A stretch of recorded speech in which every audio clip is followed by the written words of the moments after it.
Good evening. I'm Karen Gimnig, and I am the facilitator for the Central Circle of Imago Relationships Worldwide. And I gave a talk at the Baltimore conference in 2018 about sociocracy and just sort of orienting folks to what it means that Imago Relationships Worldwide has adopted sociocracy as a way of operating.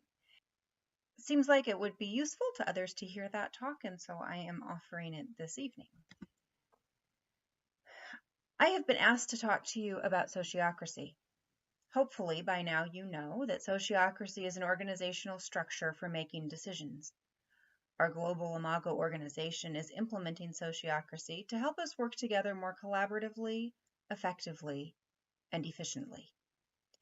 We're doing this because the hardworking members of the collaborative task force figured out that we needed a way to work together that aligned with our Imago values of co-creation and equal participation, which meant leaving behind hierarchical structures based on our cultural norms of competition and centralized power. Tonight, I want to tell you that I believe sociocracy can make us more collaborative and is already doing that for our organization. It can guide us to hear more perspectives, to increase our creativity, and to work efficiently and inclusively at the same time. I also want to tell you that sociocracy is not a magic bullet. Plenty of groups have tried sociocracy and ended up no better off than they were before. There are a lot of theories about what is missing that keeps these groups from achieving the success that so many sociocratic organizations enjoy. My belief about what they are missing is simple. They are missing Imago. In most groups I work with, it takes some effort to get people to believe in slowing down and being more intentional about listening to each other.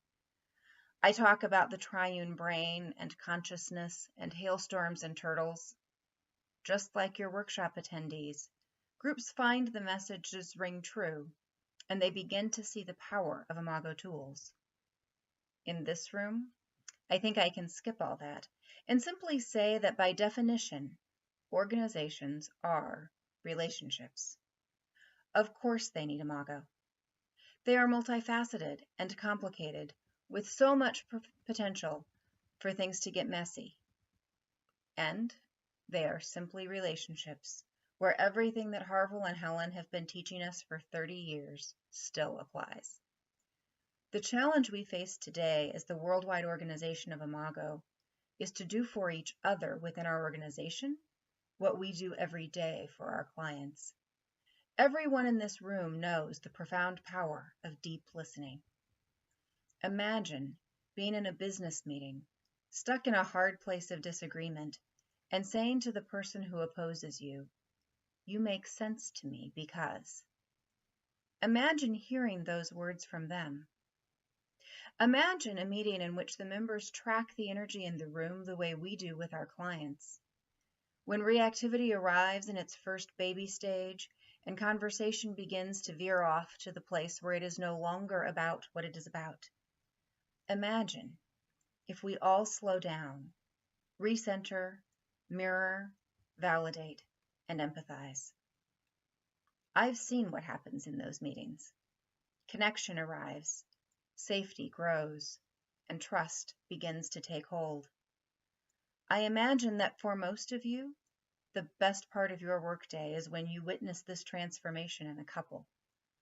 For me, it is when I see it in a group. There are many similarities between couple relationships and organizational relationships, and there is at least one important difference. I want to talk about that difference because I think it is key to what is needed now in our organization. It has to do with trust. In sociocracy, decisions are consent decisions. That means we move forward when everyone consents to moving forward. We welcome objections because they make our proposals better. We use objections to refine and improve our proposals until we feel they are safe enough to try. There is a respect inherent in this, similar to the respect we communicate to our clients. I experienced that respect recently in a conversation with John Buck, our sociocracy consultant. We were talking about organizational structure, and I should say that this is a topic where John has easily 100 times as much experience and expertise as I do. He was calling me because I had expressed an idea that he perceived to be in conflict with a structure he was proposing. We talked a bit, and before long I said, "I know I don't understand this as well as you do. I trust your judgment. Don't let me get in the way." His response was clear and firm. "If you are concerned," he said, "I am concerned." I can't tell you what an incredible statement of respect and value that was for me. I can tell you that John's work will never lack access to my input. I trust him completely, knowing that I am safe to share my thoughts and feelings. This is what sociocracy does. But what if it doesn't? The question that comes up in all of this is, what if we can't agree? What if there is that one person who just digs in and won't consent to anything? What if interpersonal conflicts get in the way? What if we just want different things? Those situations do happen, though much less frequently than you might imagine, and they are entirely about trust. When things get stuck, what is needed is familiar to us because it is what you already know to do with your couples.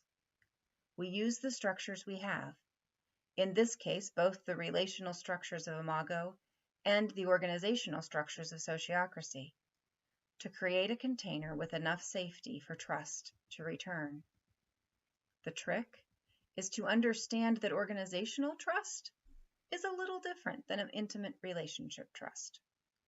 In an organization, we aren't talking about the trust one individual puts in another. It is trust in a group. It is the belief that the collective wisdom and energy of the hive will yield the best decision for the group as a whole. It is the respect that says, these are all reasonable people who make sense. It is the humility that says, if my ideas, perspectives, and needs have been heard, and the group still disagrees with me, the collective wisdom knows more than I do, and I can consent to try. Like so much in our individual-centered culture, this sort of trust is unfamiliar and uncomfortable.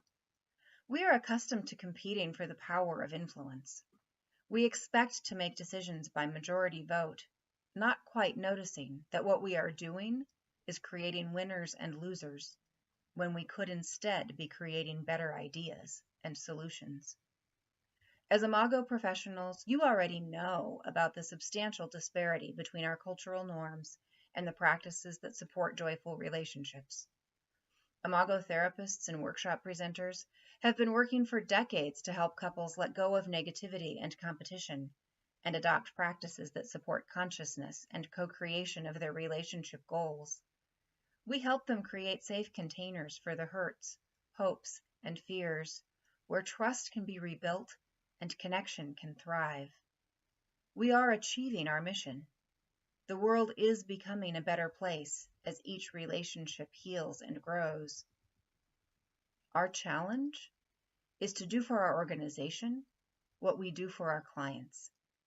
Sociocracy is a powerful tool for moving in that direction, and it isn't enough. Our organization has 30 years of amazing impact in our world, but we also have 30 years of rupture and hurt that continue to get in our way as we move forward. Sociocratic tools will help us collaborate safely in meetings despite that rupture. It is the Imago tools that will facilitate healing, but even they will not allow us to escape the vulnerability and pain inherent in growth. In the end, it is up to each of us to decide whether to move toward that growth. For some, it is a choice about whether to engage at all. For others, it is about calling in to that next meeting after the last one was painful and difficult, or continuing on after hundreds or thousands of hours already invested. For some, It is about naming out loud the hurts it hasn't felt safe to name. Wherever you are in this organization, you are a part of the choice we are making about how to move forward. I believe there is something vital and precious at stake in that collective choice. It isn't a choice about whether Imago will continue. I believe that one way or another Imago will continue to be taught and practiced. The people will come together to share and celebrate the work. And I believe there are two kinds of paths to that end. One of them leads around the pain. The other leads through it. And they appear to take us to the same place. But that is an illusion. I believe that the Imago we will find on the other side of hurt and rupture will embody the things I value most: wholeness, welcome, authenticity, co-creation. I believe that if we choose the safer path around the pain, an essential piece of those qualities will be lost. Tomorrow, you will have the opportunity to participate in Communalog. I hope you will take advantage of it. More than that, I hope you will use Communalog in the months and years to come in interest circles, working task groups, regional circles, and ad hoc meetings of fellow professionals. The renewal of the global Imago organization isn't something that is being orchestrated by leaders on a board. It is the work of every member willing to show up and share ideas. Our many circles provide opportunities for all of you to participate in the work of accelerating the spread of Imago in the world. More important, Communalog provides opportunities to feast on the shared passion of our work, to generate creativity and inspiration for the work to come, and to hear and hold one another through the joys and struggles that all human beings experience when they try to be in relationship with one another. If you know how to facilitate Communalog, I hope you will consider hosting them for the Imago professionals in your circles. If you don't know yet, reach out to the Peace Project and learn so that you can offer this safe and transformational space to those who need it. In particular, as we transition into a new way of organizing the work of Imago, I hope you will all take time to Communalog with others who are interested in the areas where you are working. New things are being created all the time in Imago. As you begin something new, whether it is a circle of care or a workshop curriculum or a whole new institute for instruction, I hope you will invest the time for Communalog. Use this powerful tool to listen deeply to those who will work with you in your creation, to those whose support you will need, to those you hope to serve, and anyone who will be impacted by your work. I promise you, it is worth the effort. You will likely never know how much time and energy is saved by hearing many perspectives early on and throughout the process. Besides that, Communalog is fun and rewarding. As Imago professionals, the connection that comes of that sort of deep listening is our birthright and our explicit responsibility. It is our identity. It is what makes Imago, Imago. Good night.